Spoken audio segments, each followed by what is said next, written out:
ഇനി നമ്മൾ അതിഥിയിലേക്ക് പോവുകയാണ്. ഇന്ന് നമുക്കിപ്പം ഒരു വക്കീലാണ് അതിഥിയായി ചേരുന്നത്. വെറും ഒരു വക്കീലല്ല, കന്യാസ്ത്രീ വസ്ത്രമണിഞ്ഞ് ഒരുപാട് പേർക്ക് നിയമസഹായം നൽകുന്ന സിസ്റ്റർ അഡ്വക്കേറ്റ് ജോസിയ SD. 10ാം ക്ലാസ്സിൽ സിസ്റ്റർ എടുത്തൊരു തീരുമാനമാണ് സന്യാസം എന്നത്. അങ്ങനെ തീരുമാനമെടുക്കുന്ന നിരവധി ആളുകളുണ്ട്. പക്ഷേ കൃത്യമായ ഫോക്കസിൽ എന്താണ് തൻ്റെ വഴി എന്ന് തിരഞ്ഞെടുത്ത് അതിൽ ഉറച്ച് പഠിച്ച് നിയമവഴിയിൽ മുന്നോട്ട് പോവുകയാണ് സിസ്റ്റർ ജോസിയ. സ്വാഗതം സിസ്റ്റർ ന്യൂസ് 3യിലേക്ക്. സിസ്റ്റർ, നമ്മൾ ഒരുപാട് പേരെ ഇങ്ങനെ സന്യാസത്തിലേക്ക് പോയ സിസ്റ്റർമാരെ ഒരുപാട് പേരെ പരിചയപ്പെട്ടിട്ടുണ്ടെങ്കിൽ സിസ്റ്ററുടെ ഒരു പ്രത്യേകതയായി തോന്നിയതും ഇതാണ്. തുടക്കത്തിൽ തന്നെ ഒരു ഫോക്കസ് ഉണ്ടായിരുന്നു, എന്തിനാണ് ഞാൻ ഇതിലേക്ക് പോകുന്നത്, ആരെയാണ് ഞാൻ സഹായിക്കേണ്ടത് എന്നുള്ളത്. ആ ഒരു തീരുമാനം, ആ ഒരു യാത്ര ഇപ്പോൾ ഒരുപാട് പേരെ സഹായിച്ച് അങ്ങനെ മുന്നോട്ട് പോയിക്കൊണ്ടേയിരിക്കുന്നു. പ്രത്യേകിച്ച് പൊതുവിഷയങ്ങളിലൊക്കെ ഇടപെടുന്നതും സംസാരിക്കുന്നതുമായിട്ടുള്ള ഒരാൾ കൂടിയാണ് താങ്കൾ. ഇപ്പോൾ ആ യാത്ര എവിടെ എത്തി നിൽക്കുന്നു, പിന്നോട്ട് നോക്കുമ്പോൾ എന്താണ് തോന്നുന്നത്? ഒരുപാട് സന്തോഷം. എനിക്ക് ആദ്യമായിട്ട് തോന്നുന്നത് ദൈവത്തിന് നന്ദി എന്ന് മാത്രമേ എനിക്ക് പറയാനുള്ളൂ. കാരണം ദൈവം വളരെ ചെറുപ്പം മുതലേ ഇതിനെല്ലാം നമ്മളുടെ ഉള്ളിലെ ഒരു ആഗ്രഹം അല്ലെങ്കിൽ ഉള്ളിലൊരു തീ ഉണ്ടായിരുന്നു. ആ തീ എനിക്ക് പകർന്നു തന്നത് എന്റെ പ്രിയപ്പെട്ട മാതാപിതാക്കൾ തന്നെയാണ് ആദ്യം തുടക്കത്തിലെ. അതായത് ദരിദ്രരും പാവപ്പെട്ടുമായ ഒരു മനുഷ്യരോട് ഒരു പ്രത്യേക സ്നേഹം, അവരോടൊരു കരുതല് എപ്പോഴും ഉണ്ടാകണം എന്നുള്ള, അവരുടെ ഉള്ളിൽ ദൈവമുണ്ട് എന്നുള്ളൊരു വലിയ ബോധ്യം എനിക്ക് പകർന്നു തന്നത് എന്റെ പ്രിയപ്പെട്ട മാതാപിതാക്കളാണ്. അതിനുശേഷം എന്നെ ചെറുപ്പം മുതൽ പഠിപ്പിച്ചത് സിസ്റ്റേഴ്സ് ആണ്. പിന്നീട് നമ്മള് നല്ലൊരു ക്രിസ്തീയ മൂല്യങ്ങൾ പകർന്നു കിട്ടുന്ന ഒരു ജീവിത സാഹചര്യമായിരുന്നു എന്റേത്. 10ാം ക്ലാസ് വരെ ഞാൻ പഠിച്ച കാലം മുഴുവൻ. അപ്പൊ ആ സമയത്ത് അങ്ങനെ പഠിച്ചു വന്ന സമയത്ത് വളരെ നന്നായിട്ട് നമ്മളുടെ ആശയങ്ങള് നമുക്ക് പ്രകടിപ്പിക്കാനുള്ള ഒരു അവസരങ്ങൾ ധാരാളമായി കിട്ടി. പിന്നെ നമുക്ക് പത്രം വായിക്കാനും സമൂഹത്തിൽ എന്താണ് നടക്കുന്നത് എന്നൊക്കെയുള്ള കാര്യത്തെക്കുറിച്ചുള്ള ഒരു അറിവ്, കാര്യങ്ങൾ, ബോധ്യങ്ങള് അതൊക്കെ നമ്മൾ അറിയണം. എങ്കിലേ നമുക്ക് സമൂഹം നമ്മളിൽ നിന്ന് എന്താവശ്യപ്പെടുന്നു, എന്താഗ്രഹിക്കുന്നു, നമ്മളുടെ റോൾ എന്താണ് എന്നുള്ളതിനെ കുറിച്ചൊക്കെയുള്ള ഒരു ഐഡിയ ഉണ്ടാവുള്ളൂ എന്ന് എന്റെ അപ്പനും അമ്മയും തന്നെയാണ് എന്നെ പറഞ്ഞു പഠിപ്പിച്ചതും ചെറുപ്പം മുതലേ പത്രം വായിക്കാനൊക്കെ പരിശീലിപ്പിച്ചതും. അത് ഉടനീളം ഇന്ന് വരെ അത് തുടർന്നു വരുന്നു. അപ്പൊ അതുകൊണ്ട് ഒരു സാമൂഹ്യ പ്രതിബദ്ധത എന്ന് പറയുന്ന ഒരു ആശയം ഉള്ളിൽ വളരെ ചെറുപ്പത്തിലേ തന്നെ ഉണ്ടായിരുന്നതാണ്. അത് വളർന്നു വളർന്നാണ് ഇവിടം വരെ എത്തിയത് എന്നാണ് എനിക്ക് പറയാൻ തോന്നുന്നത്. നമ്മളെപ്പോഴും പത്രം വായിക്കുകയും തമ്പുരാന്റെ മുൻപിൽ പ്രാർത്ഥനയോടുകൂടി ആയിരിക്കുകയും ചെയ്യുമ്പോൾ, ഞാൻ അംഗമായിരിക്കുന്ന സന്യാസ സമൂഹം അഗതികളുടെ സഹോദരിമാരുടെ സന്യാസ സമൂഹമാണ്, സിസ്റ്റേഴ്സ് ഓഫ് ദ ഡെസ്റ്റിറ്റ്യൂട്ട്. അപ്പൊ തീർച്ചയായിട്ടും എല്ലാ ദിവസവും രാവിലെ ഞാൻ ആദ്യം ചിന്തിക്കുന്നത് എന്റെ മുൻപിൽ വരുന്ന അഗതി ആരോ അത് ദൈവം എന്റെ മുൻപിൽ പറഞ്ഞു വിട്ടിരിക്കുന്ന വ്യക്തിയാണ്. പിന്നെ ഞങ്ങളുടെ സന്യാസ സമൂഹത്തിന്റെ സ്ഥാപക വചനം തന്നെ ഇതാണ്, സെയിന്റ് മാത്യു 25:40. എന്റെ ഏറ്റവും ഇളയ സഹോദരരിൽ ഒരുവന് നിങ്ങളിത് ചെയ്തു കൊടുത്തപ്പോ എനിക്ക് തന്നെയാണ് ചെയ്തു തന്നത് എന്നതാണ് ആ ഒരു തിരുവചനം. ധന്യൻ വർഗീസ് പയ്യപ്പുള്ളിയച്ചന് സ്ഥാപിതമായ സന്യാസ സമൂഹത്തിന്റെ ഒരു ചൈതന്യം 1999 10ാം ക്ലാസ് കഴിഞ്ഞ് നാം അടുത്ത് ചേർന്ന കാലം മുതൽ നമ്മുടെ ഉള്ളില് എന്റെ അടുത്ത് വരുന്ന ആവശ്യം കൊണ്ട് വരുന്നയാള് അത് അഗതിയാണെങ്കിൽ അത് ദൈവമാണ്, അത് അതിന്റെ ഉള്ളിൽ വസിക്കുന്നത്.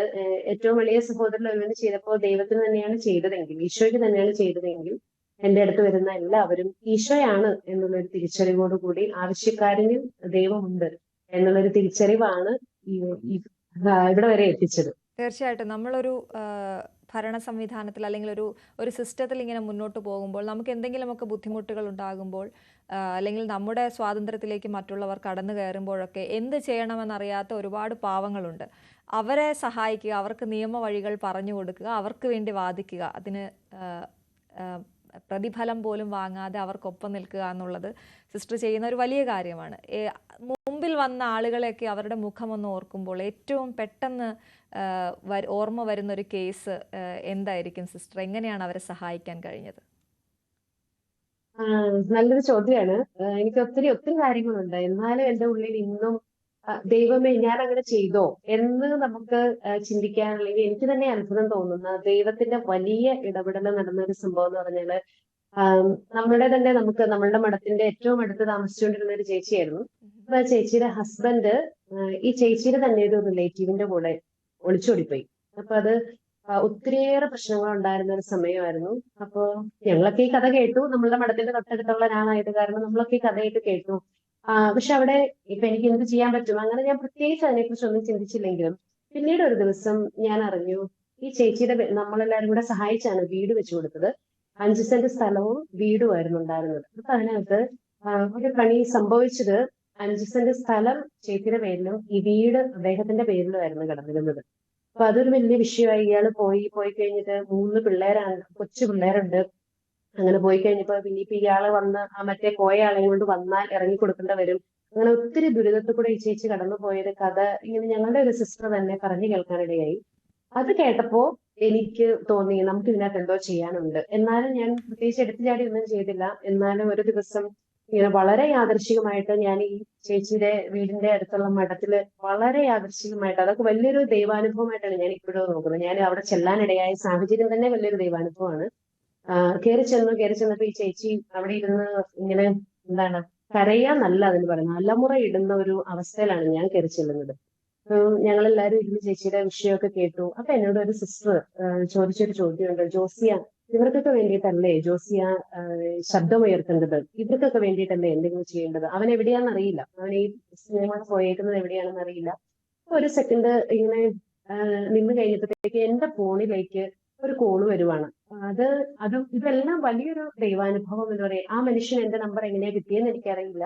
അദ്ദേഹം എന്നെ വിളിച്ചിട്ട് പറഞ്ഞു, ഇങ്ങനെ ഒരു സംഭവം നിങ്ങളുടെ നാട്ടിൽ നിന്ന്, നിങ്ങളുടെ എസ് ഡി സിസ്റ്റേഴ്സിന്റെ അടുത്തു നിന്നാണ് ഇദ്ദേഹം വന്നതെന്നാണ് അറിയാൻ കഴിഞ്ഞത്. ഈ കഴിഞ്ഞ ദിവസമാണ് കൂടെയുള്ളത് ഭാര്യ അല്ലെന്നും പിന്നീട് ഇതിങ്ങനെ ഒളിച്ചോടി വന്നതാണെന്ന് ഞങ്ങൾ അറിയാനിടയായത്. ഇപ്പൊ ഇന്നയാള് വയനാട്ടില് അങ്ങേയറ്റത്തെ ഒരു സ്ഥലത്തുണ്ട്. ആ സ്ഥലത്തിന്റെ പേരൊന്നും ഞാൻ പറയുന്നില്ല. അവിടെ ഉണ്ട് എന്ന് പറഞ്ഞു. അപ്പൊ അവരവിടുന്ന് എന്തോ വലിയൊരു വിഷയം വന്നിട്ട് പിറ്റേ ദിവസം അല്ലെങ്കിൽ അതിന്റെ പിറ്റേ ദിവസം 2 ദിവസത്തിനുള്ളിൽ അവർ അവിടുന്ന് ആ വാടക വീട് ഒഴിയാനാണ് ശ്രമിക്കുന്നത്. സിസ്റ്റർ എന്തെങ്കിലും ചെയ്യാൻ പറ്റുമെങ്കിൽ ചെയ്യ്. ഞാൻ നാട്ടിൽ നിന്ന് ഒരാളുടെ കയ്യിൽ നിന്നാണ് നമ്പർ മേടിച്ചത്. അപ്പൊ ഇത് എനിക്കിങ്ങനെ ഒരു സ്വപ്നം പോലെയാണ് തോന്നുന്നത്. വൈകുന്നേരം 5:30 കഴിഞ്ഞു. അപ്പൊ ആ സമയത്ത് 2 ദിവസത്തിനുള്ളിൽ നമ്മൾ ഇങ്ങനെ വയനാട്ടിൽ ആ പ്രത്യേക സ്ഥലത്ത് ചെല്ലണം എന്നൊക്കെ പറഞ്ഞ സമയത്ത് പെട്ടെന്ന് എനിക്ക് നല്ല പരിചയമുള്ള ഒരു പോലീസ് ഓഫീസർ ഉണ്ട്. ഞാൻ അദ്ദേഹമായിട്ടും എന്റെ അന്നത്തെ സീനിയർ കോതമംഗലത്തെ സീനിയർ ലോയറുമായിട്ടും ഞാനിത് ചർച്ച ചെയ്തു. അയാൾ പിടിച്ചോണ്ട് വന്നാലും നമ്മൾ എവിടെ പോയി പിടിക്കും അതറിയില്ല.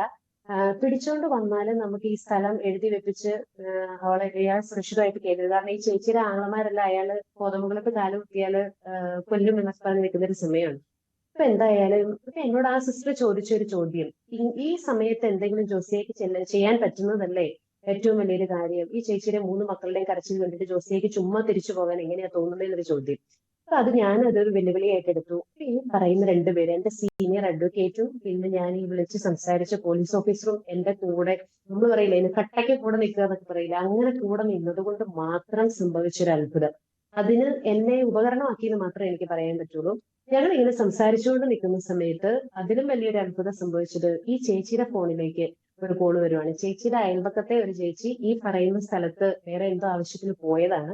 അപ്പൊ അവിടെ വെച്ച് ഇദ്ദേഹത്തെ കാണാനിടയായി. കണ്ട വഴി ഇയാള് കയറി ഓടി എന്ന് പറഞ്ഞു. അപ്പോ വീടും സ്ഥലവും അവരിയ്ക്കുന്ന സ്ഥലവും അവര് താമസിക്കുന്ന വീടിന്റെ എല്ലാ ID നിമിഷ നേരം കൊണ്ട്, ഇതെല്ലാം ഒരു 15-20 മിനിറ്റിൽ അത് സംഭവിച്ചു.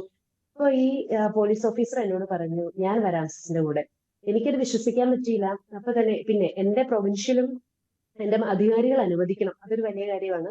അവരിങ്ങനെ പറഞ്ഞു കഴിഞ്ഞപ്പോ ഈ ചേച്ചിയെ ഞങ്ങൾക്ക് എല്ലാവർക്കും അറിയാവുന്ന ചേച്ചി ആയതുകൊണ്ട്, ജോസിയ ഒറ്റയ്ക്കാണല്ല, അപ്പൊ ഇത്രയും പേര് നമ്മുടെ കൂടെയുണ്ട്, അതുകൊണ്ട് പൊക്കോ എന്ന് പറഞ്ഞ് ആ രാത്രിയിൽ എന്റെ കൂടെ ഒരു സിസ്റ്ററിനെ കൂട്ടും വിട്ട് ഞങ്ങള് വിത്ത് ദാറ്റ് പോലീസ് ഓഫീസർ ആ ചേച്ചിയെ കൊണ്ടുപോയി ഞങ്ങള് ചെന്ന് രാത്രി ഇവിടുന്ന് പോയി നേരം വെളുത്ത് മാനന്തവാടി ചെന്നു. പിന്നെ ആ പ്രത്യേക സ്ഥലം അദ്ദേഹം അവിടുന്ന് വീട്ടിൽ നിന്ന് പോകാത്ത വിധത്തിൽ നമ്മൾ അത് വാടക വീടിന്റെ ഓണറെ പറഞ്ഞ് മനസ്സിലാക്കി. നമ്മൾ വളരെ വിദഗ്ധമായിട്ട്, പോലീസ് ഭാഷയിൽ പറഞ്ഞാൽ അതിവിദഗ്ധമായിട്ട് നമ്മൾ അദ്ദേഹത്തെ കണ്ടു, സംസാരിച്ചു. ഭയങ്കര ബഹളമൊക്കെ ആയിരുന്നു. എന്നാലും നമ്മൾ അയാളെ പിടിച്ചുകൊണ്ട് നമ്മൾ ഇവിടെ വന്ന് എനിക്ക് വക്കീൽ, എന്റെ സീനിയർ ലോയർ ഉണ്ടായിരുന്നു. അപ്പോഴേക്കും അദ്ദേഹം ആധാരവും ബാക്കി കാര്യങ്ങൾ എഴുതാനുള്ള എഴുത്തുകൂട്ടുകളെല്ലാം റെഡിയാക്കി വെച്ചു. ഈ മനുഷ്യന്റെ അടുത്തുനിന്ന് അതിന്റെ ഇടയ്ക്ക് ഒത്തിരി ചരിത്രങ്ങളുണ്ട്. എന്നാലും ഞാൻ വളരെ ചുരുങ്ങിയ സമയം കൊണ്ട് പറയുവാണ്. ഇദ്ദേഹത്തെ ഇവിടെ കൊണ്ടുവന്ന് നമ്മുടെ മഠത്തിൽ താമസിപ്പിച്ച് അതിനുശേഷം കൊണ്ടുപോയി രജിസ്റ്റർ ഓഫീസിൽ വെച്ച് ഈ ആധാരം ഈ ചേച്ചിയുടെയും പിള്ളേരുടെയും പേരിൽ ഈ വീടും കൂടെ എഴുതി വെച്ച് അങ്ങനെ അദ്ദേഹത്തെ പറഞ്ഞു വിട്ടു. പിന്നീട് സംഭവിച്ച കുറെ കാര്യങ്ങൾ ഇപ്പൊ ഇത്രയും ഒരു 4-5 വർഷങ്ങൾ കഴിഞ്ഞിട്ടും ഓർക്കുമ്പോ അതിന് ദൈവം അതിനെ ക്രമീകരിച്ചു കൊണ്ടുവന്ന വഴി എനിക്കത് വലിയൊരു അത്ഭുതമായിട്ട് തന്നെയും, അത്ഭുതത്തെക്കാൾ ഉപരി ദൈവം എന്നെ പിടിച്ചു കൊണ്ടുപോയി ഓരോ കാര്യങ്ങൾ ചെയ്യിച്ചിട്ട് തിരിച്ച് വളരെ സ്വസ്ഥമായിട്ട് തിരിച്ചു കൊണ്ടുപോയി വരുത്തിയ ഒരു അനുഭവമായിരുന്നു. ഇന്നും ആ ചേച്ചിക്കും പിള്ളേർക്കും നമ്മളോടുള്ള ഒരു സ്നേഹം, കടപ്പാട്, ഇനിയിപ്പം എല്ലായിടത്തും നമുക്ക് അങ്ങനെയൊന്നും കിട്ടിയെന്ന് വരില്ല. സ്നേഹവും കടപ്പാടും ഒന്നും അല്ല പ്രധാനം. ചെയ്യാൻ പറ്റുന്ന നന്മ അത് ലഭിക്കാൻ അവകാശമുള്ളവർക്ക് നിഷേധിക്കരുത് എന്നുള്ളൊരു തിരുവചനം പാഷന്റെ പുസ്തകത്തിലുണ്ട്. നിനക്ക് ചെയ്യാൻ പറ്റുന്ന നന്മ അത് ലഭിക്കാൻ അവകാശമുള്ളവർക്ക് നിഷേധിക്കരുത്. ലഭിക്കുന്ന ആൾക്ക് അത് അവകാശമാണെങ്കിൽ പിന്നെ അവരിങ്ങനെ നമ്മുടെ മുമ്പിൽ ഒച്ചാനിച്ച് നിൽക്കണമെന്നോ അല്ലെങ്കിൽ നമ്മളോട് എപ്പോഴും നന്ദിയും കടപ്പാടും ഉണ്ടാകണമെന്നോ എന്നുള്ളൊരു അത് അവന്റെ അവകാശമാണ്. അത് ആ ഒരു ചിന്ത നയിച്ചു. അങ്ങനെ ദൈവം നിരന്തരം എന്റെ കൂടെ ഉണ്ടെന്നുള്ള ഒരു ഉറപ്പ് എനിക്കുണ്ട്. ഇന്ന് ഓർക്കുമ്പോ അതൊരു വലിയൊരു അത്ഭുതം. കാരണം എന്റെ തീർച്ചയായിട്ടും സിസ്റ്റർ, സന്യാസ നമ്മൾ ഞങ്ങൾക്കൊക്കെ ഒരു വലിയ മാറ്റം, എല്ലാ മേഖലയിലും മാറ്റങ്ങളുള്ള കാലമാണെങ്കിലും നമുക്കൊരു മാറ്റം തോന്നുന്നത് കന്യാസ്ത്രീമാർക്കിടയിൽ. നമ്മൾ കന്യാസ്ത്രീകളെയൊക്കെ കണ്ടിട്ടുള്ളത് ഒന്നുകിൽ ഇതുപോലെ മഠത്തിൽ പോകുമ്പോൾ അല്ലെങ്കിൽ അധ്യാപകരായിട്ട് അങ്ങനെയൊക്കെയാണ് നമ്മൾ കണ്ടിട്ടുള്ളത്. പക്ഷേ ഇപ്പോൾ ഏറ്റവും സന്തോഷം തോന്നുന്ന കാര്യം വളരെ എഡ്യൂക്കേറ്റഡ് ആയിട്ടുള്ള ആളുകൾ. പണ്ട് നമുക്കറിയാമല്ലോ, ഒരു വീട്ടിൽ 3 or 4 പെൺകുട്ടികളുണ്ടെങ്കിൽ ചിലപ്പോൾ അതിലൊരാളെ അവർ തന്നെ നേർച്ച നേർന്ന് ഒക്കെ അവരുടെ സമ്മതത്തോടുകൂടി പോലും ആയിരിക്കില്ല ചിലപ്പോൾ പോകേണ്ടി വരുന്നത്. പക്ഷേ ഇപ്പോൾ എൻ്റെ വഴി ഇതാണ് എന്ന് തിരഞ്ഞെടുത്തുകൊണ്ട് വളരെ എഡ്യൂക്കേറ്റഡ് ആയിട്ടുള്ള വളരെ നല്ല മേഖലകളിൽ പ്രവർത്തിക്കാൻ അങ്ങനെ തന്നെ സന്നദ്ധരായി തന്നെ ഇറങ്ങുന്ന സിസ്റ്റർമാരെ നമ്മൾ കാണുന്നുണ്ട്. ഒപ്പം പാട്ട് പാടുന്ന സിസ്റ്റേഴ്സ്, ഡാൻസ് ചെയ്യുന്ന സിസ്റ്റേഴ്സ്, എല്ലാ മേഖലകളിലും ആ ഒരു സ്വാതന്ത്ര്യം കൂടി നമ്മൾ മനസ്സിലാക്കുന്നുണ്ട്. എന്താണ് സിസ്റ്റർക്ക് ആ ഒരു മാറ്റത്തെക്കുറിച്ച് പറയാനുള്ളത്? ഇത് ആദ്യകാലം മുതലേ ഇങ്ങനെയുള്ള ഒരു റോ കൺസെപ്റ്റ് ആണ്. അതായത് ഈ നേർച്ച നേർന്നത് അല്ലെങ്കിൽ നിർബന്ധിക്കപ്പെട്ട കാണുമായിരിക്കാം, ഞാൻ ഇല്ല എന്ന് പറയുന്നില്ല. ഇങ്ങനെ നമ്മൾ പലയിടത്തും പലതും പറയുമ്പോഴും പലരും പറയാറുണ്ട് പണ്ടത്തെ കാലത്ത് നമ്മുടെ ദാരിദ്ര്യം മൂലം അങ്ങനെയൊക്കെ ഉണ്ടായി. പക്ഷെ ഇപ്പോഴും ഞാൻ അങ്ങനെ വിശ്വസിക്കുന്നില്ല. കാരണം നമ്മുടെ കുടുംബങ്ങളിൽ ഇപ്പൊ ഞാൻ മഠത്തിൽ വന്നിട്ട് 26 വർഷം കഴിയാറായി. ഈ വെസിഷൻ 20 വർഷം കഴിഞ്ഞു. നമ്മുടെയൊക്കെ കേരളത്തിലെ കുടുംബങ്ങളൊക്കെ സാധാരണ കുടുംബങ്ങളായിരുന്നു. അപ്പൊ അവിടെ നിന്നൊക്കെ നമുക്ക് മാക്സിമം ഒരു കുട്ടിയെ പഠിപ്പിച്ച് അവൾക്ക് ഇഷ്ടമുള്ള ഒരു രീതിയിലേക്ക് അല്ലെങ്കിൽ അവന് ഇഷ്ടമുള്ള ഒരു രീതിയിലേക്ക് എന്ത് കഷ്ടപ്പെട്ടും കാരണവന്മാര് പഠിപ്പിച്ച് വിടുന്ന ഒരു രീതി ഉണ്ടായിരുന്നു. അപ്പോ പിന്നീട് മറ്റൊരു കാര്യം എന്ന് പറയുന്നത്, ദൈവം നമ്മുടെ ഉള്ളിൽ ഒരു പാഷൻ അല്ലെങ്കിൽ തമ്പുരാൻ നമ്മുടെ ഉള്ളിൽ നിക്ഷേപിക്കുന്ന ഒരു നിധിയാണ് ഈ ദൈവവിളി. അല്ലെങ്കിൽ ഇതിന്റെ ദൈവവിളി എന്ന് പറയുന്ന വാചകം തന്നെ പറഞ്ഞു ഒരു പരിഹാസ കാരണമായിട്ട് മാറിയിരിക്കുന്ന ഒരു അവസ്ഥയാണ്. അത് ഈ നമുക്ക് മനസ്സിലാവാത്ത ഒരു യാഥാർത്ഥ്യത്തെ നമ്മൾ ഇട്ടുകൊണ്ട് ഇങ്ങനെ എല്ലാവർക്കും ചവിട്ടിക്കൂട്ടാൻ ഇടുന്ന ഒരു രീതിയിലേക്ക് ആയി പോയിട്ടുണ്ട്. ഈ ദൈവവിളി എന്ന് പറയുന്ന പദം തന്നെ ഒരു എല്ലാവർക്കും മുട്ടിട്ട് തട്ടാൻ പറ്റുന്ന ഒരു വാചകമായിട്ട് മാറിയിരിക്കുകയാണ്. എന്നെ സംബന്ധിച്ചിടത്തോളം എനിക്ക് ഒത്തിരിയേറെ ആഗ്രഹങ്ങളും പ്രതീക്ഷകളും സ്വപ്നങ്ങളും ഒക്കെ ഉണ്ടായിരുന്ന ഒരു വ്യക്തിയായിരുന്നു. അതിനെയൊക്കെ അതിജീവിക്കുന്ന മറ്റൊരു ശക്തി വന്ന് നമ്മളെ കീഴ്പ്പെടുത്തുമ്പോൾ എനിക്ക് അതിനോട് പറയാതിരിക്കാൻ വയ്യാത്തൊരവസ്ഥയുണ്ട്. ആ അവസ്ഥയിൽ നിന്നാണ് യഥാർത്ഥത്തിലുള്ള പ്യുവർ വൊക്കേഷൻ, യഥാർത്ഥത്തിലുള്ള ദൈവവിളി അവിടെ നിന്നാണ് സംഭവിക്കുന്നത്. അങ്ങനെ നമ്മൾക്ക് അങ്ങനെ ഒരു ശക്തമായ ഒരു ദൈവാനുഭവം, എനിക്ക് ദൈവമല്ലാതെ മറ്റൊന്നും എന്നെ അലട്ടില്ല, അല്ലെങ്കിൽ നമ്മുടെ ഈ കോൺസെൻട്രേഷൻ പറയുന്ന ഒരു സാധനമുണ്ട്. നമ്മുടെ പാഷൻ മാറും, നമ്മുടെ ഫോക്കസ് മാറും, നമ്മുടെ കോൺസെൻട്രേഷൻ മാറും. മാറിയിട്ട് പുതിയൊരു കാഴ്ചപ്പാട്, പുതിയൊരു വീക്ഷണം, പുതിയൊരു കാര്യത്തിന് വേണ്ടിയിട്ട് എന്റെ ലൈഫ് എനിക്ക് കംപ്ലീറ്റ് കൊടുക്കണം എന്നൊക്കെ പറയുന്ന ഒരു അവസ്ഥയിലേക്ക് ഒരു മനുഷ്യൻ മാറിയാൽ പിന്നെ അവന് എന്ത് കഷ്ടപ്പാട് വന്നാലും എന്ത് രീതി, ഇപ്പൊ ദാരിദ്ര്യം, ബ്രഹ്മചര്യം, അനുസരണം, അതൊക്കെ കുറച്ചു പേർക്ക് ഇങ്ങനെ ബേർഡൻ ആയിട്ട് ആരൊക്കെയോ ഇങ്ങനെ അടിച്ചേൽപ്പിക്കുന്ന ഒരു കാര്യമായിട്ടൊക്കെ പറയുന്നുണ്ട്. പക്ഷെ ഈ യഥാർത്ഥത്തിലുള്ള നിധി കണ്ടെത്തിയ ഒരു മനുഷ്യന് അവന്റെ കയ്യിൽ നിന്ന് ഒരു 10 രൂപ പോയാല്, ഒരു 20 രൂപ പോയാൽ അത് അവന് ഒന്നുമല്ല. അപ്പൊ അതാണ് യഥാർത്ഥത്തിലുള്ള ഒരു ദൈവവിളി എന്ന് തിരിച്ചറിയാനുള്ള ഒരു സാധ്യത നമ്മുടെ കേരളത്തിലെ മനുഷ്യർക്ക് ഉണ്ടോ? ഒരു കുറച്ചു കാലം മുമ്പ് വരെയൊക്കെ അത് ഉണ്ടായിരുന്നു. ഇന്ന് പക്ഷെ അതിങ്ങനെ വേറൊരു തരത്തിൽ വ്യാഖ്യാനിക്കപ്പെട്ടതിന്റെ ആകാം, എനിക്കറിഞ്ഞുകൂടാ. എന്തായാലും നമ്മുടെയൊക്കെ ഫോക്കസ്, നമ്മളുടെയൊക്കെ എന്തിനു വേണ്ടി ഞാൻ നമ്മുടെ അബ്ദുൽ കലാം സാറിനെ എടുത്താല് അദ്ദേഹം വിവാഹിതനല്ലായിരുന്നു. നമ്മുടെ കേരളത്തിലെ ഒരു കാഴ്ചപ്പാട് കണ്ടു കഴിഞ്ഞാൽ തോന്നും വിവാഹം കഴിക്കുക എന്ന് പറഞ്ഞാൽ വിവാഹം കഴിച്ചില്ലെങ്കിൽ ഒരാൾക്ക് ഈ ഭൂമിയിൽ ജീവിക്കാൻ പറ്റില്ലാണ്. എന്നെ കേൾക്കുന്നവരോടും കാണുന്നവരോടും എനിക്ക് പറയാനുള്ളത്, ഒരു പാഷൻ, ഒരു സ്പെഷ്യൽ ഇന്റൻഷൻ അല്ലെങ്കിൽ ഫോക്കസ് നമ്മളുടെ ജീവിതത്തെ ഗ്രസിച്ചു കഴിഞ്ഞാൽ പിന്നെ അതിനപ്പുറത്തേക്ക് മറ്റൊന്നും അതിന് ആവശ്യമില്ല. തീർച്ചയായിട്ടും സിസ്റ്റർ, അവിടെ ഒരു ചോദ്യം ചോദിക്കാനുള്ളത്, ഒരുപാട് സാഹിത്യത്തിലാണെങ്കിലും സിനിമയിലാണെങ്കിലും ഒക്കെ ഒരിടക്കാലത്ത് വലിയ രീതിയിൽ സിസ്റ്റർമാരെ അറ്റാക്ക് ചെയ്യുന്ന രീതിയിലുള്ള ആവിഷ്കാരം ഉണ്ടായിരുന്നു. അതിനെതിരെയൊക്കെ ഇപ്പോൾ നാടകത്തിലാണെങ്കിലും ഒക്കെ അതിനെതിരെയൊക്കെ സിസ്റ്റർ രംഗത്ത് വന്നതൊക്കെ നമ്മൾ അറിഞ്ഞതാണ്. അതിനെയൊക്കെ ഏത് രീതിയിലാണ് കാണുന്നത്? അപ്പോൾ സിസ്റ്റർ പറഞ്ഞ പോലെ അത്രയും പാഷനേറ്റ് ആയിട്ട് അങ്ങനെ നിൽക്കുന്ന ഒരാളാണെങ്കിൽ ഇതൊന്നും ബാധിക്കാതെ മുന്നോട്ട് പോകാനുള്ളൊരു എനർജി അത് നിങ്ങൾക്കുണ്ടെന്നാണ്. ഇത് നമുക്ക് ഒരു കാലഘട്ടത്തിൽ തുടങ്ങിയതാണ്. ഇങ്ങനെ ഒരു ഇപ്പൊ നമ്മൾ ഒരു കാലഘട്ടത്തിന് മുമ്പുള്ള സിനിമകൾ എടുത്ത് നോക്കിയാൽ ഒരു വൈദികൻ അല്ലെങ്കിൽ ഒരു സന്യാസിനിയെ വളരെ മോഡസ്റ്റ് ആയിട്ട് അല്ലെങ്കിൽ വളരെ നല്ല ഡീസൻസി ആയിട്ടുള്ള ഒരു കഥാപാത്രം, അല്ലെങ്കിൽ അവര് ഏതെങ്കിലും ഒരു ആ കഥയെ തന്നെ ഒന്ന് മാറ്റിമറിക്കുന്ന ഏതെങ്കിലും ഒരു പ്രത്യേക അവസ്ഥയിൽ നിൽക്കുന്ന ഒരു വ്യക്തിക്ക് ഒരു ലൈഫ് കൊടുക്കുന്ന വ്യക്തികളായിട്ടൊക്കെ ആയിരുന്നു ഒരു കാലഘട്ടം വരെയൊക്കെ ഈ സന്യസ്തരെയും പുരോഹിതരെയും പ്രൊജക്ട് ചെയ്തുകൊണ്ടിരുന്നത്, അല്ലെങ്കിൽ ഒരു സിനിമയ്ക്കകത്ത് കാണിച്ചുകൊണ്ടിരുന്നത്. ഇപ്പൊ നമ്മുടെ സ്ഫടികം സിനിമ തന്നെ എടുക്കാം. ആ സിനിമയ്ക്കകത്ത് ആ വൈദികനുള്ള ഒരു റോൾ എന്ന് പറയുന്നത് ഭയങ്കര ഒരു അതിനകത്ത് നല്ല പ്രധാനപ്പെട്ട റോളാണിത്. അദ്ദേഹം ആ വ്യക്തിയുടെ ജീവിതത്തെ ഒരു സ്നാനം കൊടുക്കുന്നത്, വില കൊടുക്കുന്നത്, ചില ഉപദേശങ്ങൾ കൊടുക്കുന്നത്, നഷ്ടപ്പെട്ട ബന്ധങ്ങളെ കൂട്ടിയുറപ്പിക്കാൻ ശ്രമിക്കുന്നത്, അതിനിടയിൽ കുറെ രസകരമായ കാര്യങ്ങൾ അയാൾക്ക് അനുവദിച്ചു കൊടുക്കുന്നത്, ഇതൊക്കെ. പക്ഷെ ഇതെല്ലാം മാറിയിട്ട് എനിക്ക് തോന്നുന്നു കേരളത്തിലെ മാധ്യമങ്ങൾക്ക് മൊത്തം ഞാൻ പറയില്ല കേട്ടോ, ഒരുപാട് മാധ്യമങ്ങൾ നമുക്ക് വേണ്ടി അതുകൊണ്ടാണല്ലോ നിങ്ങൾ എന്നെ ഇപ്പോൾ ഇവിടെ വിളിച്ചിരുത്തിക്കുന്ന കാരണം തന്നെ സത്യം എന്താണെന്നും അല്ലെങ്കിൽ വളരെ നല്ല രീതിയിലും സന്യസ്തരെയും പുരോഹിതരെയും അവതരിപ്പിക്കുന്നവരും ലോകത്തിന് മുമ്പിൽ ഇൻട്രൊഡ്യൂസ് ചെയ്യുന്നവരും ഉണ്ട്, ഇല്ല എന്നല്ല ഞാൻ പറയുന്നത്. എന്നാലും ഒരു പ്രവണത ഇപ്പൊ കേരളത്തിൽ ഒരു പ്രവണത കണ്ടുവരുന്നത്, ഏതെങ്കിലും ഒരു പുരോഹിതനെയോ അല്ലെങ്കിൽ വൈദികനെയോ ചേർത്ത് എന്തെങ്കിലും പറഞ്ഞാലേ അവരുടെ റീൽസിന് റീച്ച് ഉള്ളൂ, അല്ലെങ്കിൽ അവരുടെ യൂട്യൂബ് ചാനലിന് റേറ്റിംഗ് ഉള്ളൂ, അവരുടെ സിനിമയ്ക്ക് ഒരു ഹൈപ്പ് കിട്ടുള്ളൂ. ജസ്റ്റ് ഒരു ഗസ്റ്റ് റോൾ ആയിട്ട് വരുന്ന ഒരു കഥാപാത്രമായിരിക്കാം ആ സിനിമയില്.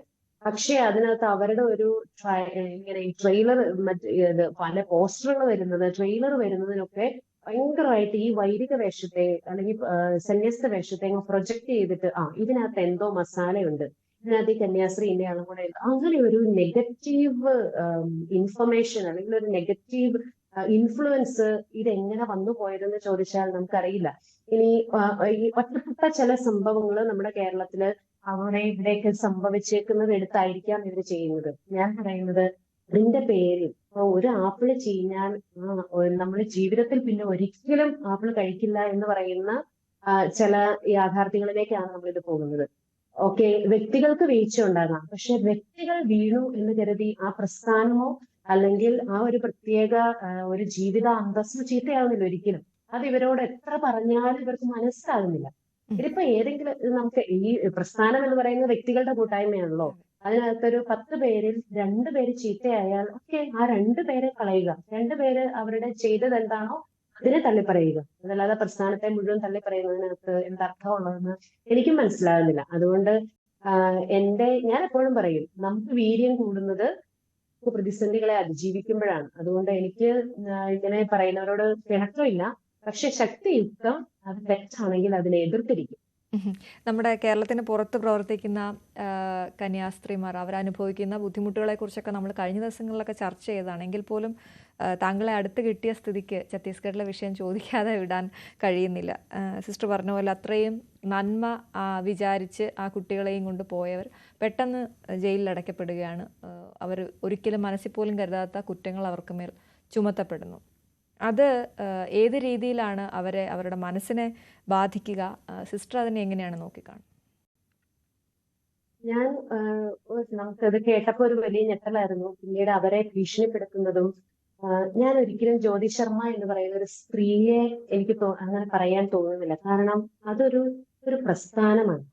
ഒരു ഇന്ത്യൻ ഭരണഘടനയുടെ ഇപ്പൊ ആ സിസ്റ്റേഴ്സിനോട് ചോദിച്ചു അടച്ചോർന്ന് തരട്ടെ എന്ന ചോദ്യം എന്ന് പറയുന്നത്, ഞാൻ അതിനെ വ്യാഖ്യാനിക്കുന്നത് സാധാരണ മനുഷ്യ സമൂഹത്തോട് ഒരു സിസ്റ്റം ഒരു പ്രത്യയശാസ്ത്രം അല്ലെങ്കിൽ നമ്മളുടെ സാധാരണ മനുഷ്യ സമൂഹം വിശ്വസിക്കും. ഞാൻ എപ്പോഴും ഭരണഘടനയെ കുറിച്ച് പറയാറുണ്ട്, നമ്മളുടെ ഇന്ത്യൻ ഭരണഘടനയ്ക്കിട്ട് ഒരു മുഖമടച്ചൊരെണ്ണം തടട്ടെ എന്ന് തന്നെയാണ് സ്ത്രീ ചോദിച്ചതെന്നാണ് എനിക്ക് പറയാനുള്ളത്. ഇതിനകത്ത് നമ്മളെ ഏറ്റവും കൂടുതൽ ഭയപ്പെടുത്തേണ്ട ഒരു കാര്യം ഇന്നൊരു സിസ്റ്റേഴ്സിനെ സംഭവിച്ചു. നാളെ ഇത് ഇന്ത്യയിലെ സാധാരണക്കാരായ ഏതൊരു മനുഷ്യനും സംഭവിക്കാമെന്നല്ല. അതിനുശേഷം ഈ സ്ത്രീയുടെ 2-3 വീഡിയോ കൂടെ ഇറങ്ങിയത് ഞാൻ കണ്ടു. വളരെ ഭയാനകത തോന്നി. അവരെക്കാൾ വളരെ ശോഷിച്ച ഒരു മനുഷ്യൻ, അവരെക്കാൾ എന്തുകൊണ്ടും പ്രതികരണശേഷി നഷ്ടപ്പെട്ട ഒരു മനുഷ്യനാണ്. അദ്ദേഹത്തിന്റെ തോളത്ത് തട്ടി, ചെകിടത്ത് തട്ടി, ചെവിയെ പിടിച്ച് വലിച്ച് ഇങ്ങനെ എങ്ങനെയാണ് അത് പോലീസ് സ്റ്റേഷനിലാണെന്ന് ഓർക്കണം. നിയമം പാലിക്കുന്ന, നിയമത്തിന് പാലകരാകേണ്ട സാധാരണ ജനമൈത്രി എന്നൊക്കെ നമ്മൾ പറയുമ്പോൾ ഇങ്ങനെ സാധാരണ ജനം സുരക്ഷിതരായിരിക്കുന്നത് എവിടെയോ അവിടെ വെച്ച് ഒരു സ്ത്രീ, ഞാൻ എപ്പോഴും പറയും, ഒരു പ്രസ്ഥാനം, ആ പ്രസ്ഥാനം ഇങ്ങനെ മറ്റൊരാളെ ഇങ്ങനെ ഭയങ്കരമായിട്ട് ആക്രമിക്കുകയും ഒരു മാനുഷിക പരിഗണന, മനുഷ്യന് അന്തസ്സ് കൊടുക്കാത്ത രീതിയിൽ പെരുമാറുകയും ചെയ്യുന്നത് കണ്ടു നിന്നപ്പോൾ എനിക്ക് വല്ലാത്ത, ഇപ്പൊ നമ്മൾ പറയും നമ്മളുടെ equality before law and equal protection of law, article 14 of Indian constitution. ഒരു മനുഷ്യന്, ഇന്ത്യയിലെ മുഴുവൻ ജനങ്ങൾക്കും നിയമത്തിന്റെ മുൻപിൽ അവരെല്ലാവരും തുല്യരാണെന്നും നിയമത്തിന്റെ പരിരക്ഷ എല്ലാവർക്കും ഉണ്ട് എന്ന് ഉറപ്പു തരുന്ന ഒരു രാജ്യത്ത് ആ നിയമത്തെ പാലിക്കേണ്ട നിയമപാലകരുടെ മുമ്പിൽ വെച്ചാണ് ഇങ്ങനെയൊരു വൃത്തികേട്, ഇങ്ങനെയൊരു എന്താണ്, ചുമ്മാ പാമ്പിനെയും ചുമ്മാ പല്ലിയൊക്കെ ഇട്ട് തട്ടുന്നത് പോലെ ഒരു മനുഷ്യനോട് ഒരു സ്ത്രീ അല്ലെങ്കിൽ ഒരു വിശ്വാസ സംഹിത എന്തോ കുറച്ച് തെറ്റിദ്ധാരണകൾ കൊണ്ട് അവരങ്ങനെ ശത്രുതാ മനോഭാവത്തോടു കൂടി ചിന്തിച്ചു പോയൊരവസ്ഥയിൽ പെരുമാറിയത്. ഇത് ഒരിക്കലും ഒരു വ്യക്തിക്ക് നേരെ, ഇപ്പൊ സമർപ്പിതരെ, ഞങ്ങൾ സമർപ്പിതർക്ക് ഇത് പുത്തിരിയല്ല, ഒരിക്കലും അല്ല. അതുകൊണ്ട് ഇതുകൊണ്ട് സമർപ്പിതരുടെ വീര്യം കെട്ടുപോകുമെന്ന് വിചാരിക്കരുത്. തലകീഴായി കുരിശിൽ കിടത്തി എന്താണ് അതോടുകൂടിയെങ്കിലും ഈ പത്രോസ്ലീഹ എന്ന് പറയുന്ന ഒരു വ്യക്തി അതോടുകൂടി അയാളെ കൊന്നാൽ അതോടുകൂടി ക്രിസ്തുമതം അവസാനിക്കും എന്ന് വിശ്വസിച്ച് ഈശോയെ കുരിശിൽ തറച്ചു കൊന്നതിന് പോലെ തലകീഴായി കുരിശിൽ തറച്ച് കൊന്ന ആ ഒരു പത്രോസ്ലീഹായുടെയും അവിടെ നിന്നൊക്കെ വിശ്വാസം കേട്ട് അങ്ങനെ ഒരു ചരിത്രം കത്തോലിക്ക സഭയ്ക്കുണ്ട്. അവിടുന്ന് അതെല്ലാം എല്ലാ പ്രതിസന്ധികളെയും അതിജീവിച്ച് ഇനിയും ലോകമുള്ള കാലത്തോളം കത്തോലിക്ക സഭ ഉണ്ടാകും. സന്യസ്തരെ ഏതെങ്കിലുമൊക്കെ തരത്തിൽ നിശബ്ദരാക്കാൻ നോക്കിയാലും കൂടുതൽ ഉച്ചസ്വരത്തിൽ, കൂടുതൽ ധൈര്യത്തോടു കൂടി ഇനിയും യുവതലമുറ കടന്നു വരുമെന്ന് തന്നെയാണ് ഞാൻ തീർച്ചയായിട്ടും സിസ്റ്റർ, നമ്മുടെ സമയപരിമിതി കൊണ്ട് ഞാൻ ഇടപെടുകയാണ്. സിസ്റ്ററുടെ പ്രവർത്തനങ്ങൾക്ക് കൂടുതൽ ഊർജം പകരട്ടെ, മുന്നോട്ട് പോകാനാകട്ടെ. എല്ലാവിധ ആശംസകളും നേരുകയാണ്. ഞങ്ങൾക്ക് അതിഥിയായി എത്തിയതിന് വളരെയധികം നന്ദി. Thank you. ഇടവേള.